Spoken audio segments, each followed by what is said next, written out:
چاہیں تو اپنے بچے پال سکیں، اور کوئی ہم ایک امیر ملک نہیں ہے تو کوئی بہت زیادہ کسی عمارت میں نہیں زندہ رہ سکیں، مگر متانت کے ساتھ ایک ڈیسنٹ زندگی تو گزار سکیں. تو یہ ایک دوسرا ایک اہم پہلو ہے جس کے اوپر میں بات کرنا چاہوں گا. تو وزیر اعظم نے پورے ملک کے لیے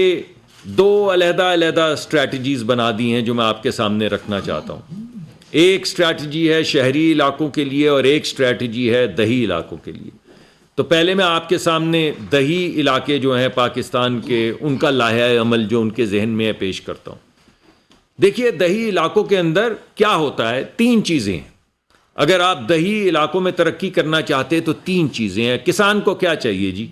کسان کو کھاد چاہیے، کسان کو بیج چاہیے، اور کسان کو پانی چاہیے. اور اگر کسان کو یہ تینوں چیزیں مل جائیں تو جس چیز کو آپ سائلنٹ گرین ریولوشن یا ایگریکلچرل ریولوشن کہتے ہیں یا زرعی ریولوشن کے انقلاب کہتے ہیں، وہ آ جائے گا. تو فیصلہ یہ کیا ہے وزیر اعظم نے کہ اب تک تو ایسا ہوتا تھا کہ کچھ فیکٹریاں جو ہیں ان کو سبسڈی ملتی تھی، سبسڈائزڈ گیس ملتی تھی، مگر وہ سبسڈی کسی حد تک تو کسان تک پہنچ جاتی تھی، مگر بہت حد تک وہ کمپنیوں میں ہی رہ جاتی تھی. اور کسان جس وقت کھاد لینے جاتا تھا تو اس کو اسی بھاؤ ملتی تھی کھاد جس بھاؤ مارکیٹ میں ہو. تو یہ فیصلہ کیا گیا ہے کہ یہ جو کھاد کے پیسے جو کچھ ان تک پہنچتے ہیں اور بہت سے نہیں پہنچتے، کیوں نہ یہ کسان کو ڈائریکٹلی دے دیے جائیں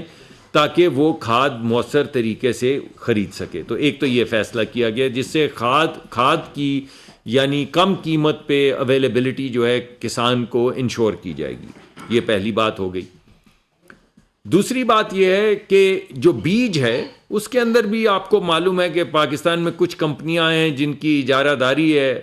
آپ کیونکہ رمضان شریف کا مہینہ ہے تو اس وجہ سے میں کوئی مافیا شافیہ کی بات تو کروں گا نہیں، روزہ خراب ہوگا کہیں ہو ہی نہ گیا ہو. لیکن بہرحال کچھ کمپنیوں کی اجارہ داری ہے. تو پوری دنیا کے اندر زراعت میں ایک انقلاب آ چکا ہے اور ایسے بیج آ چکے ہیں جن کی پیداواری طاقت دگنی ہے یا 1.5 گنا ہے یا 3 گنا ہے. تو سوال یہ پیدا ہوتا ہے کہ وہ بیج اگر ہم لا کر اپنے کسان تک پہنچا دیں اور وہ بیج زمین میں ڈال دے اور کھاد اس کے پاس ہو تو کیا ہماری پیداواری طاقت 1.5 گنا بڑھ نہیں جائے گی؟ اگر بیج جو آپ نے ڈالا ہے، کھاد جس کو دی ہے، اس کی پیداواری طاقت 1.5 سے 2 گنا ہے تو کیا ہماری پیداواری طاقت جو زراعت میں ہے وہ دگنی نہیں ہو جائے گی؟ تو آپ سوچیں کہ یہ آج تک کیوں نہیں ہو پا رہا ہم سے. یہ کوئی اتنا مشکل کام تو نہیں، باہر سے بیج لانا ہے، یہاں پہ کسان کو دے دینا ہے، اور پیداواری طاقت ایک سیزن میں یعنی ایک کھیت میں پہلی دفعہ وہ بیج اگے گا تو زیادہ فصل نکلے گی تو پیداواری طاقت بڑھ جائے گی. اب اس کے لیے پانی چاہیے. پانی کے لیے یہ فیصلہ کیا گیا ہے کہ ٹیوب ویل جہاں جہاں لگے ہوئے ہیں، جہاں پہ ہم زمین میں سے نکالتے ہیں، اور کیونکہ ہماری بجلی کی قیمت زیادہ ہے اور کسانوں کو اس میں تکلیف کا سامنا ہوتا ہے، تو حتی الامکان کوشش کی جائے گی کہ ان کو سولر ٹیوب ویلز فراہم کیے جائیں. اس کا طریقہ کار فائنلائز ہو رہا ہے. اب یہ 3 چیزیں اکٹھی ہو گئیں. کسان کو بیج مل گیا جس کی پیداواری طاقت دگنی ہے یا 1.5 گنا ہے. کسان کو کھاد مل گئی جو پہلے کسی حد تک اس کو ملتے تھے، اس کا فائدہ زیادہ تر نہیں ملتا تھا، پورا فائدہ مل گیا. اور تیسری بات پانی ہے، پانی مل گیا. جب یہ 3 چیزوں کا مرکب ہوا تو آپ کے اندر جس چیز کو آپ گرین ریولوشن یا زرعی انقلاب کہتے ہیں، اس کی آپ سمجھے ہم نے بیج بو دیا اور آہستہ آہستہ وہ آگے بڑھتا چلا جائے گا. یہ زراعت کے لیے پہلی اسٹریٹجی ہے. ایک اور بھی ہے.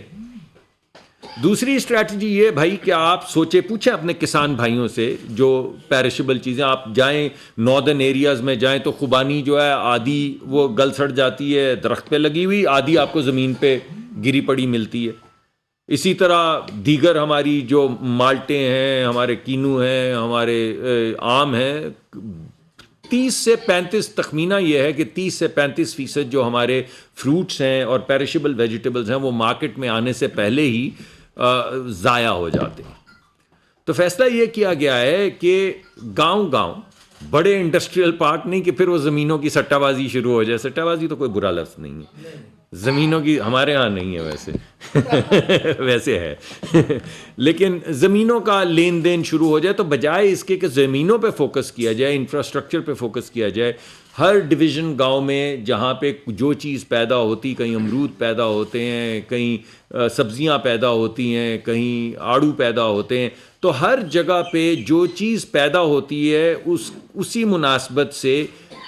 ایک زرعی انڈسٹریل فارم لگایا جائے، چھوٹے چھوٹے فارم ہوں، کوئی وہاں پہ ان کا پلپ بنانا شروع کر دے، کوئی ان کا جوس بنانا شروع کر دے، کوئی کولڈ سٹوریج بنانا شروع کر دے تاکہ وہ ضائع نہ ہوں، کوئی کولڈ سٹوریج، کولڈ پائپ جو ویلیو چین ٹرانسپورٹیشن کی ہوتی ہے، یعنی جو چیزیں ٹھنڈی آپ کو ٹرانسپورٹ کرنی ہے تو لوگوں کے پاس تو ایسے ٹرک نہیں ہوتے، تو ان کے لیے بینکوں کو ہدایت، پرائم منسٹر تو کہتے ہیں سختی سے پابند، میں کہہ رہا ہوں کہ ہدایت کی جائے گی کہ وہ یہ تمام زرعی لونز اور زرعی انڈسٹریل لونز جو ہیں وہ دیہی علاقوں میں دیں، تاکہ نہ صرف وہاں پہ پیداوار دگنی ہو بلکہ وہ شخص جو کسان ہے وہ آہستہ آہستہ ترقی کا زینہ چڑھتا چلا جائے، اور یہ جو صرف شہری علاقوں پہ مقرر کی گئی ہیں فیکٹریاں یا ویلیو ایڈڈ چیزیں یا ایکسپورٹ، یہ ہمارے جو غریب ترین علاقے ہیں، جو دیہی علاقے ہیں، جو کسان ہیں، محنت کش ہیں، ان تک بھی پہنچے۔ یہ ہو گئی دیہی علاقے کی بڑی کلیئر اسٹریٹجی جی۔ شہری علاقوں کے لیے اسی طرح جیسے میں نے آپ کو دیہی علاقوں کا کہا ہے، بینکوں کو پابند کیا جا رہا ہے کہ وہ چھوٹے چھوٹے قرضے دیں۔ کسی بھی ملک کے اندر، کسی بھی ملک میں، صرف پاکستان میں نہیں، کسی بھی ملک میں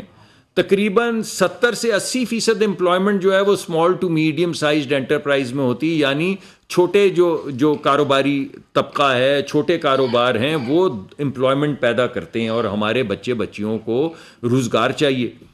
تو بینکوں کو پابند کیا جائے گا کہ وہ آپ ہی کے پیسے دیتے ہیں نا، وہ خود سے تو پیسے نہیں چھاپتے، آپ سے ڈپازٹ لیتے ہیں، آپ جا کے بینک میں پیسے جمع کرواتے ہیں، وہ وہی پیسے کسی اور کو دے کے اس میں سے نفع کما لیتے ہیں۔ تو اب ان کو پابند کیا جائے گا کہ بجائے اس کے کہ صرف 4 بڑے سیٹھوں کو، اور ہوتا یہی ہے کہ 10 بڑے سیٹھوں کو یا 50 بڑے سیٹھوں کو قرضہ دیا جائے، جو بھی پرائیویٹ سیکٹر کی ان کی ایلوکیشن ہوگی اس کی ایک سرٹن پرسنٹیج جو ہے ان کو پابند کیا جائے گا یا انسینٹیوائز کیا جائے گا کہ وہ ایس ایم ای سیکٹر کو، یعنی چھوٹے کاروبار کے لیے چھوٹے چھوٹے قرضے دیں، جو ہماری بچیاں، ہمارے بچے جو کالجوں سے نکل رہے ہیں یا اسکلڈ ورکرز ہیں، وہ اپنا چھوٹا سا کاروبار شروع کر سکیں۔